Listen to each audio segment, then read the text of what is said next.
이 시간은 그리스어 문자, 특히 그리스어 알파벳을 공부하도록 하겠습니다. 제가 책 제목을 어떻게 잡았느냐 하면요. 고대 히브리 문자에서 진화한 정방형 서체 히브리 문자와 그리스 문자, 이렇게 제목을 잡았는데요. 이게 무슨 얘기인지 잘 선택감이 와닿지 않을 수도 있습니다. 자, 이것에 대해서 다음 화면을 보시면 여러분들이 조금 이해를 하실 수 있을 것 같습니다. 자, 다음 화면에서 보면 맨 앞에 있는 이 문자들은 고대 히브리어 문자입니다. 그 얘기는 무슨 얘기냐면, 지금 우리가 성경 원문하면 구약은 히브리어로, 그리고 신약은 헬라어로 기록되었다, 이렇게 알고 있습니다. 근데 실제로 우리가 원문이라고 하는 그 히브리어 성경책을 보게 되면 지금 이 문자가 아닙니다. 어떻게 생긴 문자냐면 이렇게 생긴 문자입니다.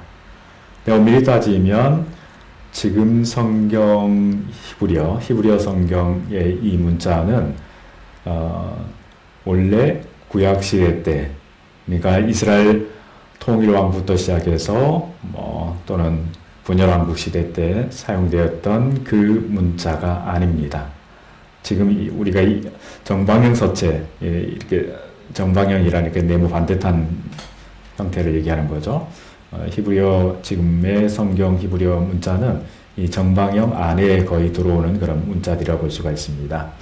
근데 이 정방형 서체의 이 문자는 주로 페르시아 시대 때 그 아람어가 주로 사용되었는데, 이 아람어에 사용되었던 이 문자라고 볼 수가 있습니다. 정작 고대 이스라엘에서는 이 문자가 아니고 바로 이 앞에 있는 이 문자가 사용되었습니다.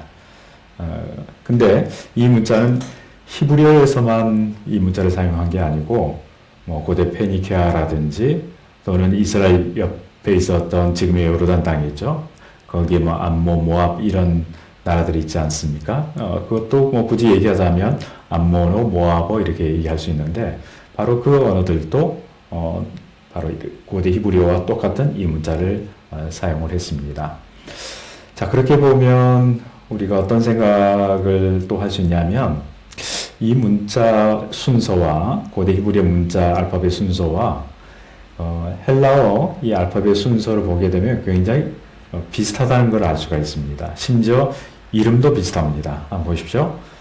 첫 번째 자가 알렙, 히브리어로 알렙라고 하는데, 그리스어에서는 첫 번째 문자 뭡니까? 알파입니다. 그 다음 두 번째 자가 베트인데, 그리스 문자에서는 알파벳은 베타입니다. 그 다음에 히브리어는 김멜인데, 그리스어는 감마입니다.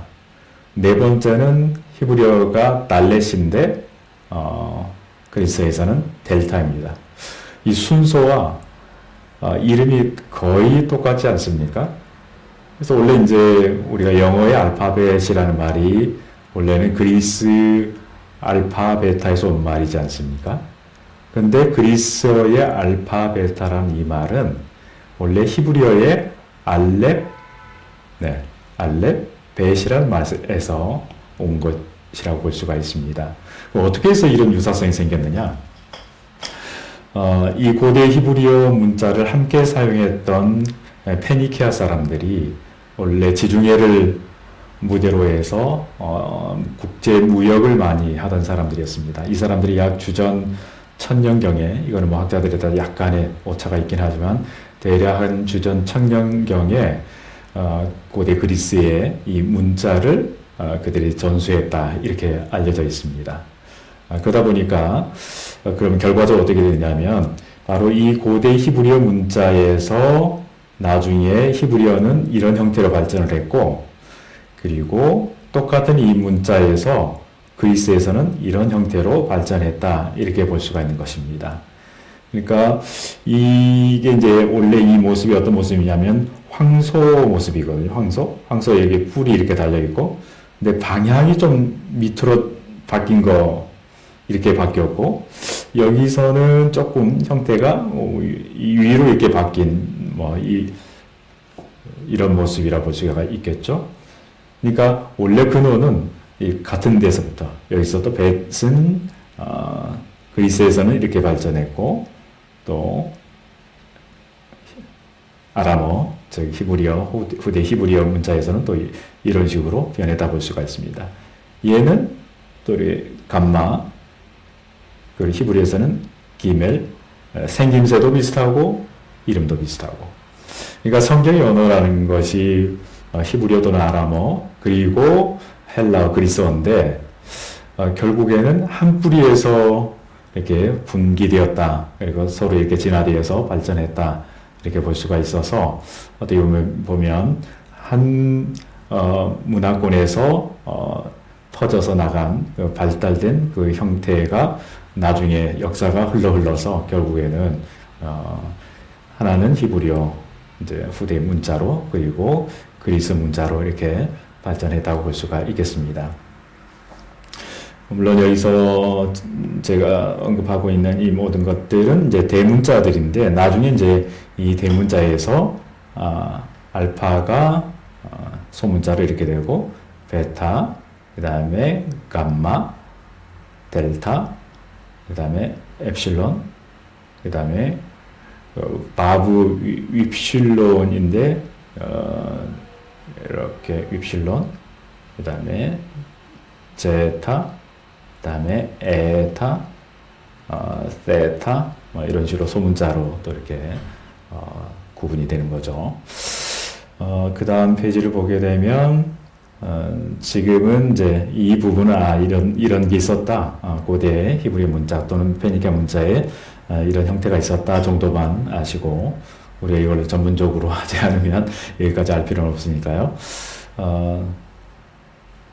그리스 알파벳, 즉 헬라어 알파벳을 보게 되면 이오타, 카파, 람다, 미, 니, 크시 그 다음에 오미크론, 피, 그 다음에 이 차대에서 산, 제타 이렇게 발달했다는데 지금 이 순서는 아닙니다.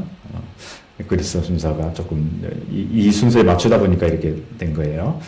그 다음에 코파 또는 로, 시그마, 타 이렇게 했는데 실제 그리스 알파벳 순서는 이건 아닙니다. 자, 그러면 그리스어 알파벳 순서대로 지금 제가 나열한 게 바로 이 모습인데요. 쓰는 방법과 더불어서 주로 이제 우리가 소문자를 다루게 되니까 이 소문자 중심으로 오늘 간단하게 하고 마치도록 하겠습니다. 자, 알파는 네, 이렇게 쓰는 거죠. 위에서부터 가서 이렇게 쓰고요. 그 다음 베타는 밑에서부터 올라가서 이렇게 쓰게 됩니다. 그 다음에 감마, 그 다음에 델타, 그 다음에 에타.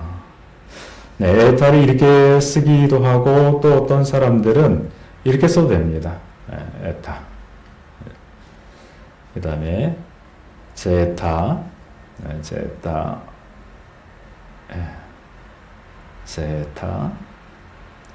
그 다음에 에타.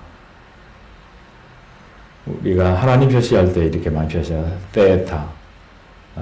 테오스의 맨 앞에 철자가 바로 이 테타죠. 약자로 하나님 쓸 때 이렇게 많이 쓰기도 합니다. 그 다음에 이오타. 영어의 I와 굉장히 비슷하고, 그 다음 카파.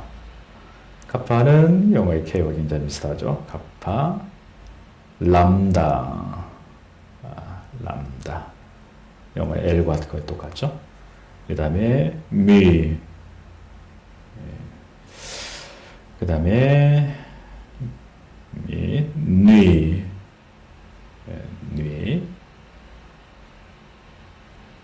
그 다음에 크시. 크시. 크시. 이중 발음이 나죠. 자음이 두 개죠. 크시. 그 다음에 오미크론. 사실 헬라어 알파벳은 코로나 덕분에 많은 분들이 잘 알고 계십니다. 오미크론까지 나왔죠. 오미크론. 그 다음에 P, P, 그다음에 로. 이 로는 원래 여기 이제 거친 숨표라는 게 있어요. 헬라에서 거친 숨표 하면 목에서 나는 그런 숨소리를 내는 거거든요. 그래서 로 이렇게 원래 이렇게 발음했을 것 같아요. 나는 시그마, 시그마. 시그마 끝에 올 때는 이렇게 씁니다. S자처럼. 시그마. 그 다음에 타우, 타우, 타우. 그다음에 입실론, 입실론. 영어 U와 비슷하죠? 그 다음 피, 피. 얘와 얘는 영어의 P와 F 정도의 차이라고 볼 수가 있습니다. 이 둘 사이는. 그 다음에 키, 키.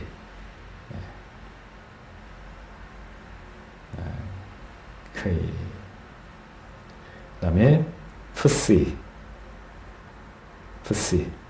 얘도 이중 발음이 나죠. 푸시. 발음 두 개입니다.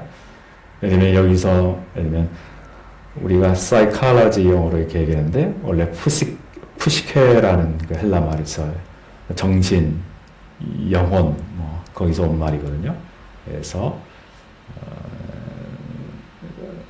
푸시케 할 때는 이 한 철자를 가지고 푸시 두 개의 자음을 표시를 하죠.